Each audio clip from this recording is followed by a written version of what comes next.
certeza que aquela minha dica da aula passada já deixou vocês bem conscientes de qual era o último subfilo dos artrópodes que a gente ia trabalhar, né?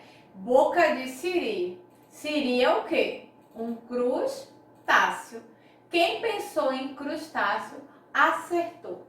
Pois é, pessoal, hoje a gente vai finalizar o maior grupo de invertebrados, o maior grupo presente no reino animal, o maior dos maiores grupos presentes na nossa biodiversidade, que são os artrópodes. A gente já vem há 3 semanas trabalhando os artrópodes.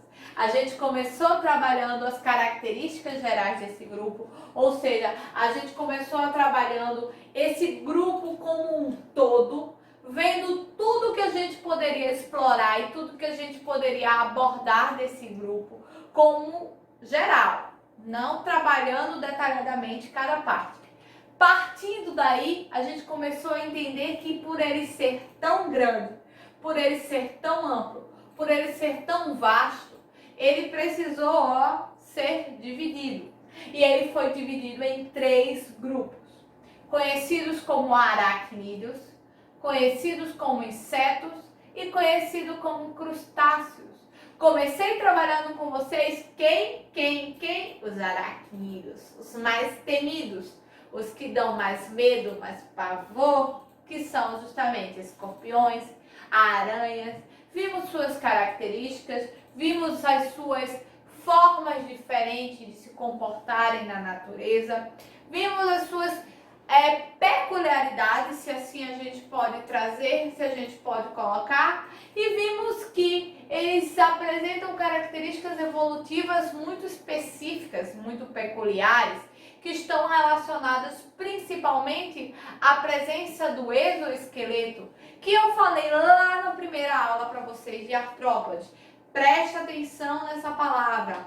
Presta atenção no contexto do exoesqueleto. É extremamente importante você entender, é extremamente importante você saber que o exoesqueleto é o elemento principal quando eu falo, quando eu direciono os artrópodes, porque é um divisor de águas. É como se fosse assim, a abertura para a evolução deste grupo, a abertura para a principal caracterização deste grupo que a gente conhece como artrópodes. E aí eu saí dos aracnídeos e semana passada entrei em quem? Entrei nos insetos.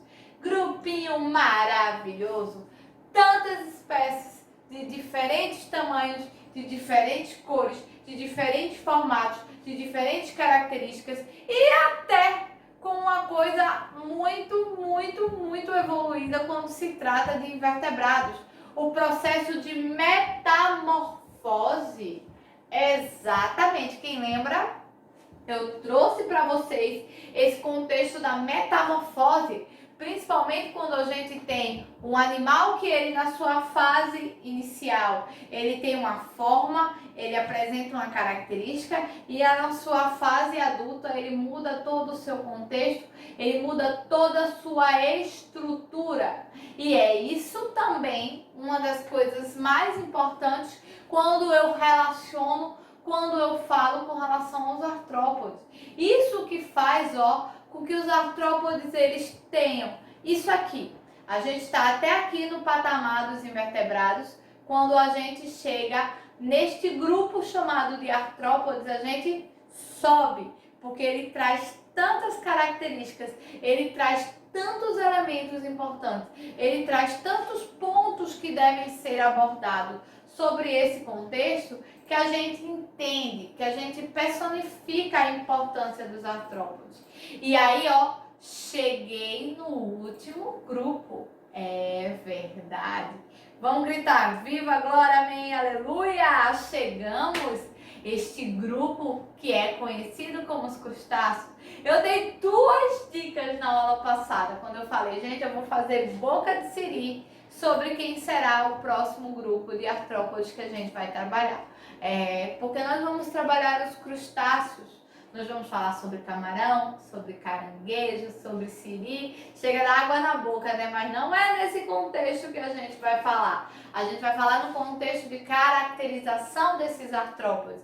A gente vai falar no contexto de conhecimento, no contexto de entender esses artrópodes, de conhecer a estrutura desses artrópodes, como eles se apresentam. Afinal de contas, um grupo tão vasto, com espécies tão variadas, tem características também bem variadas. Porque se você parar para pensar, você saiu de cá, vamos pensar, de aracnídeos, animais peçonhentos, predadores, venenosos, que são extremamente perigosos na natureza, aranha e escorpiões. E aí você veio para cá, os insetos, o maior grupo de artrópodes, várias espécies, vários formatos, várias cores e metamorfose. E mais um ponto que eu não levantei ainda para vocês, eles apresentam asas. Olha uma característica que é extremamente nova, a presença de asas. E outro ponto que não podemos esquecer, a modificação da cavidade bucal ou do aparelho bucal, dependendo do que eles vão se alimentar. E aí a gente chega aqui, justamente aqui, onde nós vamos trabalhar hoje, que são os crustáceos. A gente vai sair do ambiente terrestre, a gente vai sair do ambiente aéreo e a gente vai precisamente para um ambiente aquático. Então, para e pensa comigo. A gente está falando de um grupo que é o maior grupo da nossa biodiversidade. A gente está falando de um grupo que apresenta características gerais, ou seja, características presentes em todos os seus representantes, como, por exemplo, a questão do exoesqueleto, esse esqueleto externo. Nós estamos falando de um grupo que realiza metamorfose.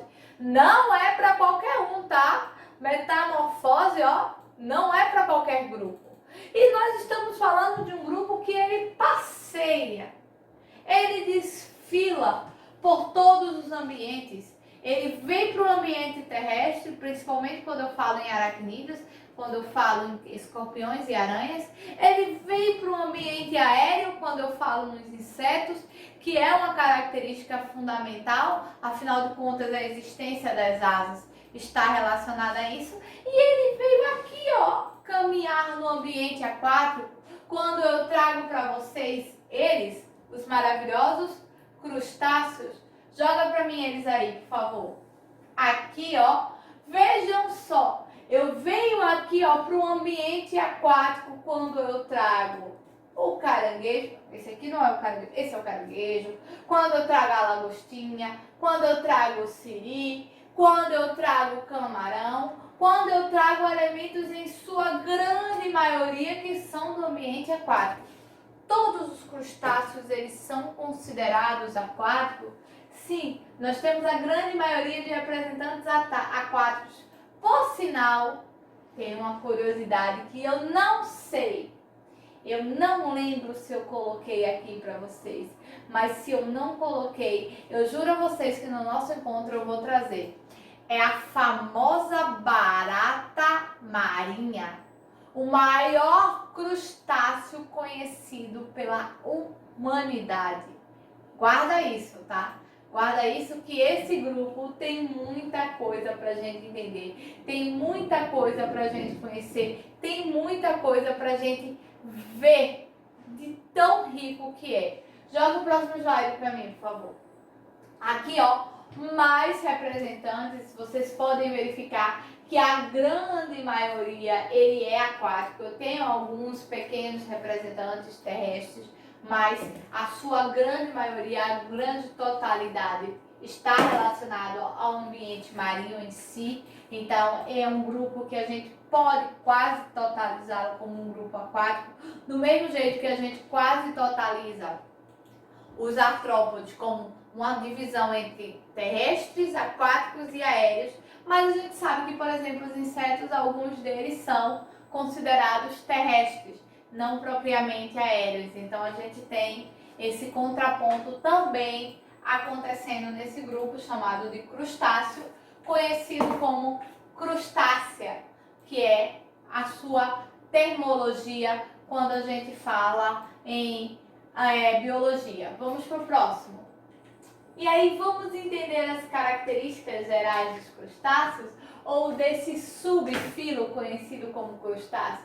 Vejam, eles têm um par de mandíbulas, pelo menos um par de antenas, um par de maxilar.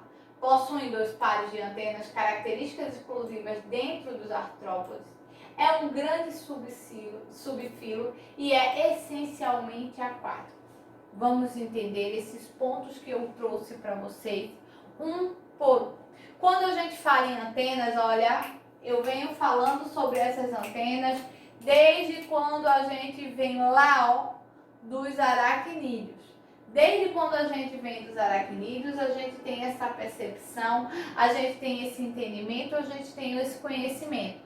Uma característica importante aqui, ó, que eu trouxe para vocês, um par de maxilares.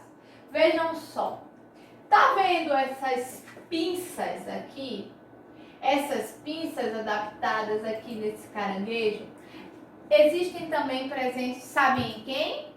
Nos escorpiões, nos aracnídeos, aquelas pinças que a gente tem medo só em pensar na existência delas. Pois vocês estão vendo, ó, o compartilhamento de características. Afinal de contas, eu estou falando de um grupo único, que são os artrópodes. Eu estou apenas trazendo para vocês os subfilos, ou seja, os grupos menores presentes nesse grande grupo.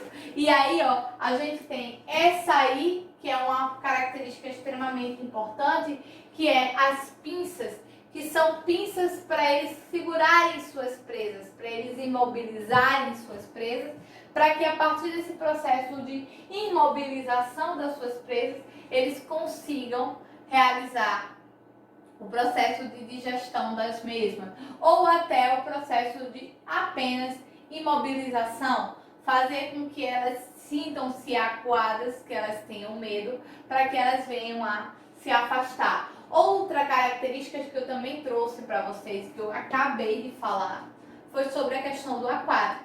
Se vocês prestarem atenção, eu já venho trazendo para vocês esse ponto. Quando a gente fala em artrópodes, eles conseguem ser bem específicos com relação à sua localização. Eles são bem específicos quando a gente fala em terrestres, quando a gente fala com os aracnídeos. Eles são bem específicos quando a gente fala em aéreos, quando a gente tem a grande maioria com relação aos insetos. E eles são bem específicos quando a gente fala em aquáticos, quando a gente traz os crustáceos, que é um grande grupo, tá? Com relação aos artrópodes, ele é o segundo maior grupo. O primeiro maior grupo que a gente tem são os insetos, o segundo maior grupo que a gente tem são os crustáceos. O terceiro e último está relacionado justamente aos aracnídeos. Então, ele como o segundo maior grupo, ele tem várias características que faz com que a gente entenda a sua biodiversidade. Ah, professora, mas peraí, caranguejo é tudo igual, siri é tudo igual, lagosta é tudo igual, camarão é tudo igual? Não. Não é bem assim. Eles apresentam tamanhos diferentes, eles apresentam características diferentes, eles apresentam formatos diferentes. E isso tudo faz com que a gente esteja falando de espécies diferentes, não estejam falando da mesma espécie. Ou seja, o que faz com que esse grupo, ó, venha a crescer, venha se tornar um grande grupo. Joga para mim o próximo slide, por favor. Mais características com relação a eles. Mas aí agora vamos para as características sistêmicas. Com relação ao sistema, vocês já estão, ó, carequinhas de saber, vocês já estão carecas de escutar que os artrópodes, eles estão lá no topo da evolução sistêmica. E se eles estão lá no topo da evolução sistêmica, a gente tem que entender, a gente tem que caracterizar sistemas extremamente organizados, sistemas extremamente evoluídos, sistemas que estão preparados para todas as situações a quais eles estão relacionados. E mais um detalhe. Olha a palavra aqui, ó, respiração branquial. Olha o nome branquial entrando nessa brincadeira. Olha o nome branquial entrando na jogada. Por que, professor, o nome branquial está aparecendo aí? Gente, nós estamos falando de animais aquáticos. como animais aquáticos, como seres vivos aquáticos, os crustáceos têm essa adaptação no seu processo respiratório, para que eles consigam sobreviver dentro d'água, para que eles consigam respirar dentro d'água, de forma com que eles não tenham a necessidade de vir à superfície. Ah, professora, mas peraí, são todos que são assim? Não. Acabei de lembrar de um. Não acredito que você está lembrando do que eu estou lembrando do lado de cá, que é a marinha farinha, a conhecida marinha farinha. Pois é, a marinha farinha, ela fica bem no ambiente terrestre. Ela é um crustáceo que fica lá na areia. Mas, olha o meu mais, ela também vai para o ambiente aquático. Então, ela também tem a respiração branquial. Ela não é uma exceção à regra quando se fala em crustáceo. Ela entra nesse contexto, mesmo ela estando no ambiente terrestre, mesmo ela podendo estar presente no ambiente terrestre, ela tem a sua participação no ambiente aquático, ela está lá e ela vai ter a respiração branquial. Então, quando eu falo ou quando eu trago a questão da organização sistêmica, é muito importante você entender que eles têm hábitos alimentares variados. Então, o seu sistema digestório é bem especializado. Quando eu falo um sistema digestório bem especializado, eu estou falando um sistema digestório organizado para que ele consiga executar todo o processo digestório. Quando eu falo um sistema respiratório, eu não preciso nem discutir. Eles têm respiração branquial. Por aí vocês tiram um processo evolutivo aí presente. Uma das maiores evoluções para que eles consigam sobreviver ao ambiente aquático. Eles realizam um processo de excreção. Eles têm esse processo bem desenvolvido. Eles têm as excretas que eles precisam botar para fora, eliminar, trazer para o ambiente externo. Eles têm um sistema circulatório, bem estruturado, uma circulação que a gente chama de uma circulação completa, que vai do coração e vai por todo o seu corpo e volta. E eles têm essa organização sistêmica, que é uma característica de evolução, é uma característica evolutiva que a gente não viu lá atrás, nos primeiros invertebrados que a gente estudou. A gente não viu nos poríferos, a gente não viu nos quinidários, e olhe que nós estávamos falando de animais aquáticos, animais que teoricamente se encaixam nessas características ou que se encaixam nesses pontos que a gente tem agora, os crustáceos. Joga para mim o próximo slide, por favor. Outra coisa importante quando a gente fala com relação aos crustáceos é a grande variedade morfológica. O que é que a senhora está querendo falar com grande variedade morfológica? Eu estou falando na mudança estrutural. Os crustáceos, eles apresentam várias estruturas, eles apresentam vários formatos, eles apresentam vários tamanhos. Isso é uma característica também muito importante, que não pode ser esquecida, que não pode ser deixada de lado, que não pode ser abandonada quando a gente fala com relação aos crustáceos. Eles mudam seu tamanho, eles mudam sua forma, ou seja, eles apresentam vários tamanhos e eles apresentam várias formas, e isso é uma característica importante, isso é uma característica que está presente, que se faz presente quando eu falo com relação aos crustáceos. Eu preciso entender, eu preciso trazer isso para a realidade. Joga o próximo para mim, por favor. Outra questão está relacionada ao ecossistema ou ao ambiente em que eles vivem. Eles são representantes marinhos e de água doce.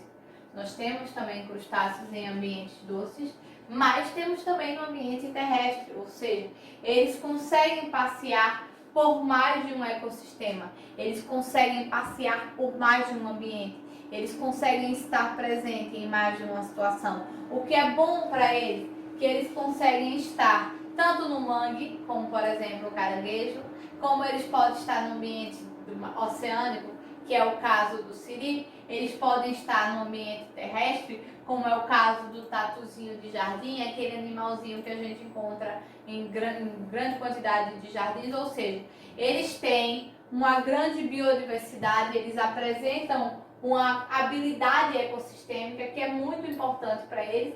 E digo-lhe mais, é importante também para a sua sobrevivência, para que eles consigam sobreviver no meio, para que eles consigam se adaptar ao meio. Joga o próximo para mim.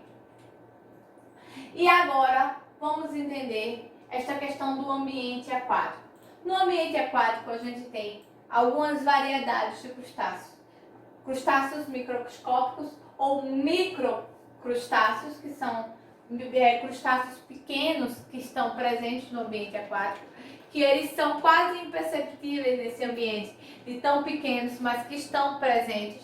Temos os crustáceos de médio porte, que a gente conhece como siri, como caranguejo, como camarão, e temos os crustáceos de grande porte. Dentre eles, um crustáceo que ficou muito conhecido. A primeira vez que se falou dele, se falou numa barata d'água, uma barata gigantesca, mas na realidade se está falando de um crustáceo primitivo, que ele é encontrado nas profundezas do oceano e que é comprovadamente um crustáceo e não um inseto, e sim um crustáceo. Faz parte da família dos artrópodes, mas não é um inseto e é um crustáceo na realidade. Joga o próximo para mim. E aí o que é que acontece? Com isso eu estou finalizando para vocês mais um conteúdo, mais um assunto que a gente veio trabalhando ao longo de 4 semanas. É verdade, minha gente? 4 semanas de a gente trabalhando artrópodes. Eu disse para vocês que não seria fácil. Desde o começo eu avisei. Artrópodes ele é o maior grupo. Como eu venho trazendo lá no começo. A gente viu as características gerais, a gente entendeu esse grande grupo como um todo. Depois das características gerais, eu trouxe cada grupo com suas características específicas, começando pelos aracnídeos, seguindo com os insetos e trazendo hoje os crustáceos, que não são tão diferentes desses grupos que a gente trabalhou. Eles não apresentam tantas diferenças assim. Eles têm as mesmas semelhanças com relação às características, afinal é o mesmo grupo.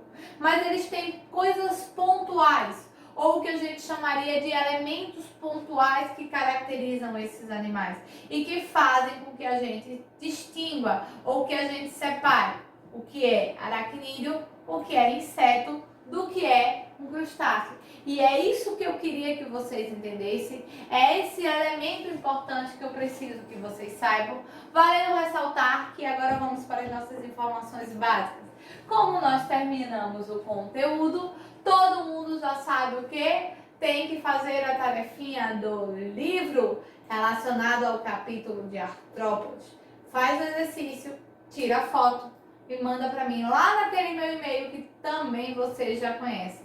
manucarol.prisma@gmail.com.br. E não esquece, aulinha dada, aulinha copiada, conteúdo anotado, qualquer dúvida, a gente discute durante nossas aulas, a gente tira, a gente debate, a gente vai fazer com que esse assunto, que foi tão grande, se torne um assunto tão simples.